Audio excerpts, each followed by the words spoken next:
Since the news broke that Michael Jordan will be joining NBC and commentating on basketball publicly, lots of old heads think they know what he's going to be saying. Stephen A. even gives his advice on how to get MJ to be as blunt as possible. One, you might want to let him smoke his cigars.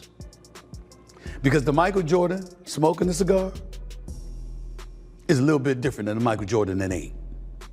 The Michael Jordan that smoked those cigars gets very, very relaxed. When he's very, very relaxed, he tends to be a bit more outspoken. And that dude, trust me, y'all want to see that brother on television. Many people expect Michael Jordan to talk down on today's era of basketball. But what if I told you that the opposite is the case? What if I told you that MJ believes that this is the most skilled era of basketball yet? For decades, the narrative around Michael Jordan's opinion of modern basketball was crystal clear.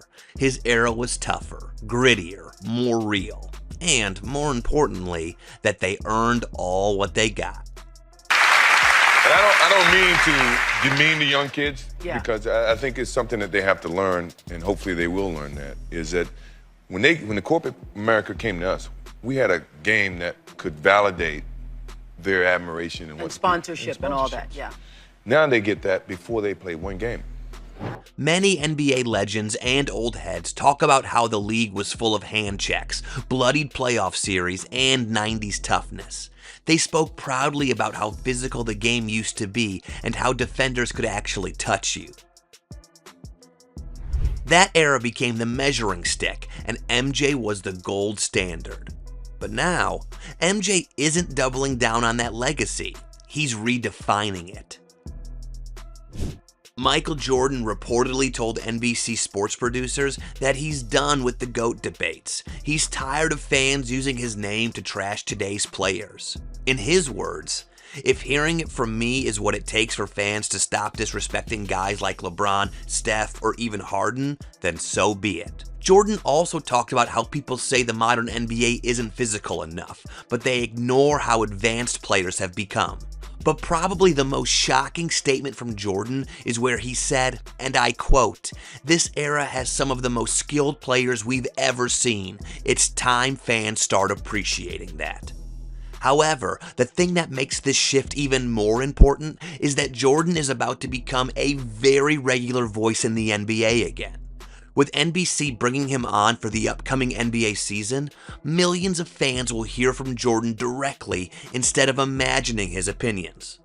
So for the fans that think he's coming back to criticize the game, to lecture the new generation, you might be wrong. So maybe instead of just criticizing the game because it has evolved, let's actually see how it has evolved. People often say that the modern NBA is soft. Everyone's talking about flopping, about too many threes, about the death of the mid-range. We look at 130-point games and say defense is dead and that MJ would average 60 points in this era. But what if the reason why changes were made to the game is because rather than being about who was better at the game, it was becoming more like who was better at boxing? Here's the commissioner, Adam Silver.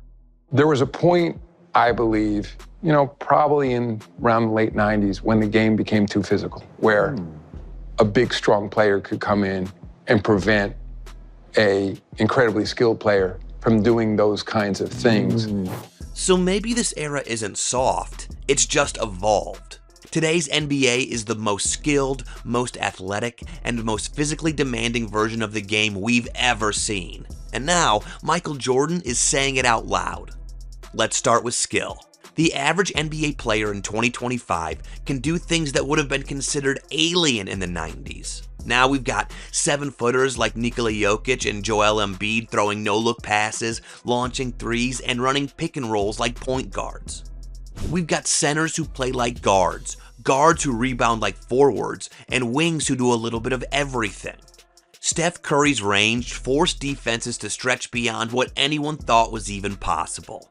Now, everyone has to space the floor, and now even role players are pulling up from 30 feet like it's normal. And it's not just offense, the defense has evolved too. Today's defenders don't get to use their hands like they did in the 90s. No more hand checking and all that. If you're gonna stop someone now, it's all footwork, timing, agility. That's why today's defenders have to be quicker, more disciplined, and more versatile than ever before. Switch everything, guard every position, defend in space. In MJ's day, a big man could park in the paint and wait for contact. Now, he has to close out on shooters, guard the perimeter, and recover instantly if he gets blown by. Is that not easier? Not necessarily. Now, the pace of the game has exploded. More possessions, faster transitions, non-stop motion. Players are covering more ground than ever before. Yes, the brute force is no longer there, but that's because today's players are built for efficiency, core strength, and functional movement. Physicality isn't just throwing elbows, it's about resilience. Giannis isn't soft. Anthony Edwards isn't soft. John Morant flying through traffic isn't soft. These guys take hits, land awkwardly, and still do it again. This is physicality redefined, and Michael Jordan sees it. He sees that skill has leveled up and athleticism has advanced, and there's nothing soft about it. But Jordan is not the only one that sees this. MJ might be the most powerful voice in basketball history, but he's not the only one finally standing up for the modern NBA. More and more legends are stepping forward, legends like Kareem Abdul-Jabbar.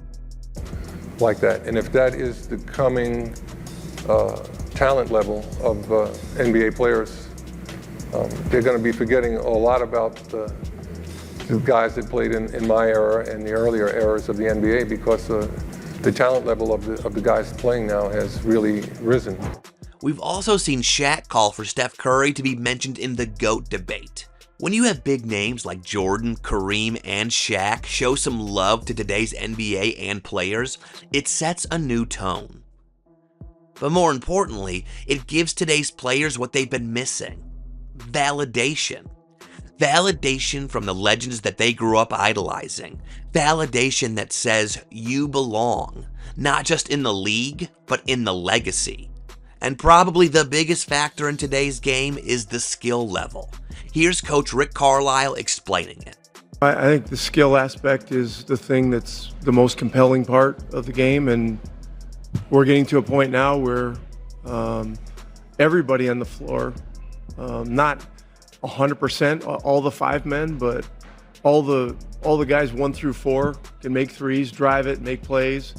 And we're getting to a point now where more of the five men can do that than not. Was this possible in the 80s or 90s? Of course not. But everyone likes to talk about that time with nostalgia. But listen to Agent Zero taking us back in time.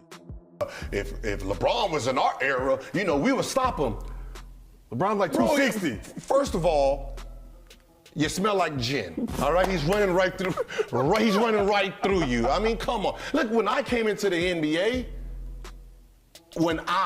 2001, cocaine, boom, out of the socks. Boom, boom, boxing out, cocaine patch fall right out of the socks. Now you got to think. Let's think about this. Think about how high or dumb you have to be to play in an NBA game with it in your sock. A lot of people seem to forget that back in those days, too many ugly things used to happen. Every era has its faults too, and what Jordan is trying to do now is bridge the gap. And to do that, people need to see how skill level and physicality has evolved in the NBA. MJ already admitted that LeBron can play in any era, and so can many players in the league today. When people say today's NBA is soft, they're not just wrong, they're watching the wrong kind of toughness. They're looking for hand checks, hard fouls, and clothesline blocks. They want the grit of the 90s, the bodies on the floor, the fights under the rim. But even that physicality wasn't happening all the time, and JJ Redick mentioned it on air.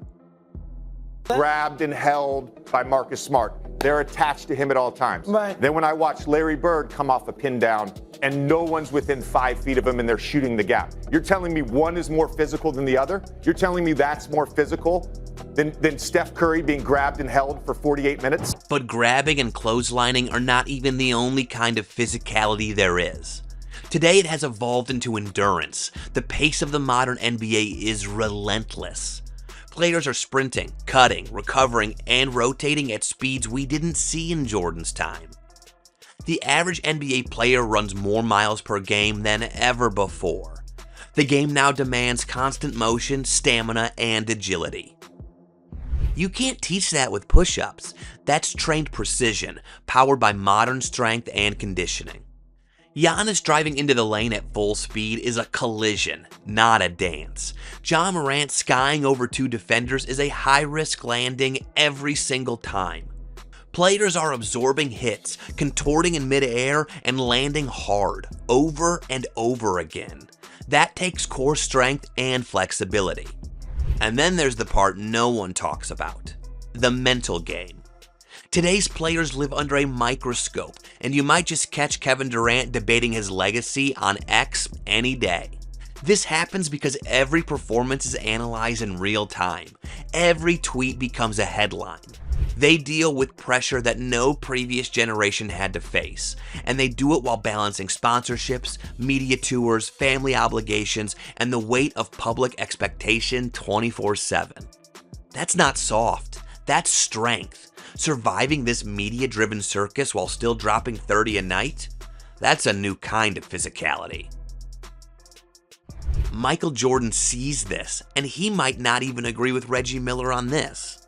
I would average 45 points in today's game if the way they play defense today, where you can't hand check, you can't contest shots, you got to come on the side.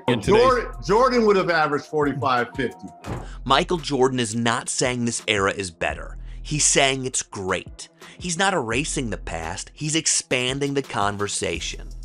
When he comes on air next season to speak his mind on the modern NBA, a lot of people will be surprised. And hopefully, they let him smoke his cigars. What do you think? Do you agree with MJ that this is the most skilled era in NBA history? Let us know in the comments. Also, MJ's NBC contract is one of the changes we expect for the new season. Learn about the other ones by watching Why the NBA Will Look Totally Different Next Season.